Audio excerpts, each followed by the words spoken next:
Monsieur le Président, je voudrais ouvrir le bal avec vous aujourd'hui sur cette Web TV parce que vous nous accompagnez depuis le début.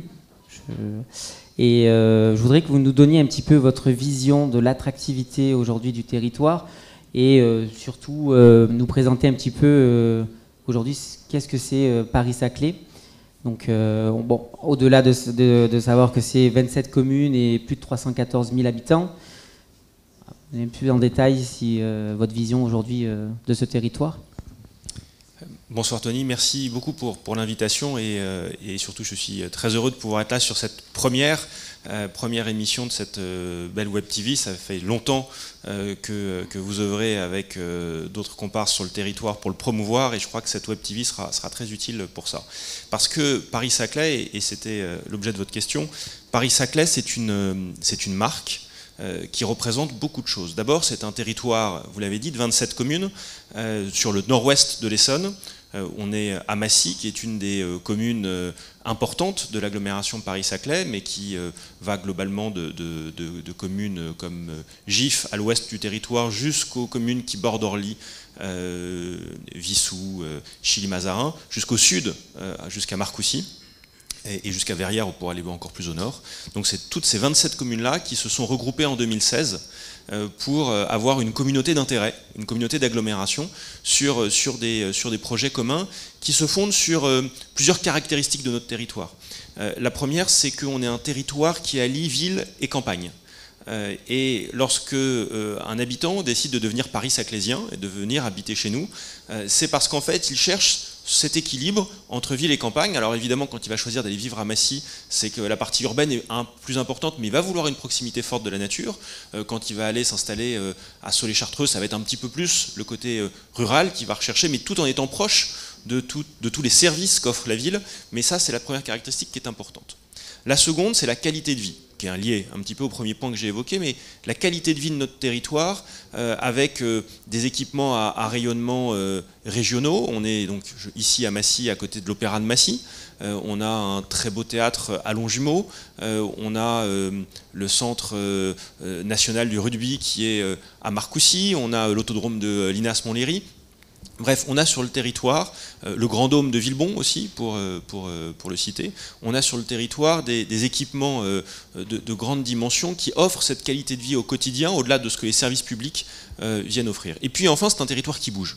C'est un territoire qui bouge parce qu'on a de nombreuses entreprises extrêmement dynamiques, soit parce qu'à proximité du pôle d'Orly, avec pas mal d'activités de logistique, en lien direct avec la plateforme aéroportuaire, soit dans les nombreux parcs d'activités. On a plus d'une soixantaine de parcs d'activités sur Paris-Saclay, dont le principal s'appelle Courtabœuf. Il englobe 3 communes de notre territoire et il est extrêmement dynamique. Massy, évidemment, pour les sièges sociaux qui s'y sont installés, et on a tous en tête notamment Carrefour qui a fait ce choix de venir ici. Et puis le plateau de Saclay. Le plateau de Saclay qui est, d'après le MIT, l'un des 8 plus grands pôles mondiaux d'innovation dans le monde, que le classement de Shanghai a placé comme la première université de l'Union européenne, et notamment première en mathématiques du monde, l'université de Paris-Saclay, l'Institut Polytechnique de Paris, et donc là un pôle qui regroupe 15 à 20% de la recherche française. Donc l'innovation de la France, elle s'invente à Paris-Saclay, elle s'invente sur ce territoire, et c'est aussi pour ça que je crois que notre territoire est attractif, parce qu'il offre ces perspectives pour toute une population extrêmement large. Et d'ailleurs, je crois que la meilleure démonstration, c'est que 40% des Paris-Saclésiens ont moins de 30 ans. Et ça aussi, ça montre toute la force et le dynamisme qu'il y a sur ce territoire. Si je résume bien, c'est un petit peu la Silicon Valley. C'est la Silicon Valley sur un plateau. C'est ça. Et justement, comment vous arrivez à mettre j'allais dire dans la bonne entente entre justement le haut du plateau puis le bas, faire descendre justement un petit peu les jeunes qui sont là-haut pour venir consommer au niveau local, parce que c'est vrai que c'est toujours on a cette difficulté-là. On dit ouais là-haut, mais pourquoi ils descendent pas forcément tous en bas? Le fait que vous soyez président justement de cette communauté de communes qui est diverse, comment vous voyez les choses aujourd'hui? Alors, avec les élus, avec mes collègues maires, on a plusieurs enjeux. Le maire de Gif-sur-Yvette, le maire d'Orsay, qui est d'ailleurs présent dans la salle et que je salue, et qui je crois sera tout à l'heure au micro, en effet. La commune de Palaiseau, mais également la commune de Saclay, qui sont les communes qui, sur le plateau, hébergent une partie du projet du plateau de Saclay. Notre enjeu, c'est que l'ensemble des populations de nos communes, mais plus globalement des 27 communes de l'agglomération, puissent profiter de ce qui se passe sur le plateau de Saclay. Et c'est très important de créer des liens. Si le plateau de Saclay, c'est simplement un îlot de recherche qui n'a pas de lien avec le reste du territoire, finalement, on passe quand même à côté de beaucoup de choses. Et donc, on cherche à faire des liens forts entre les écoles, les institutions, les laboratoires et le reste du territoire. Ça passe par des moments événementiels. Je pense notamment à la semaine de la science, qui met énormément en avant ce qui s'invente à Paris-Saclay. Ça se passe aussi par des partenariats quotidiens.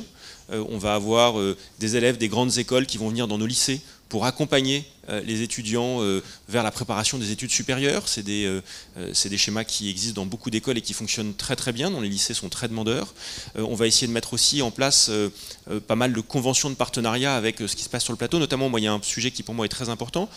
Ce qui s'invente dans les laboratoires de Paris-Saclay, je veux que ça puisse être d'abord expérimenté sur Paris-Saclay. Je vous donne un exemple.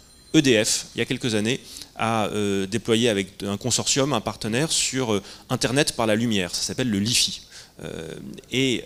On a été très heureux. Le quartier Camille Claudel à Palaiseau a été le premier quartier d'Europe à être équipé entièrement d'éclairage public LiFi dans le cadre de cette expérimentation. Et là, on voit bien qu'il y a un dialogue entre les habitants et ce qui se passe sur le plateau. Et ça, je crois que c'est crucial pour le rayonnement de Paris-Saclay. Monsieur le Président, Frédéric, merci beaucoup d'avoir accepté notre invitation et d'avoir ouvert ce bal.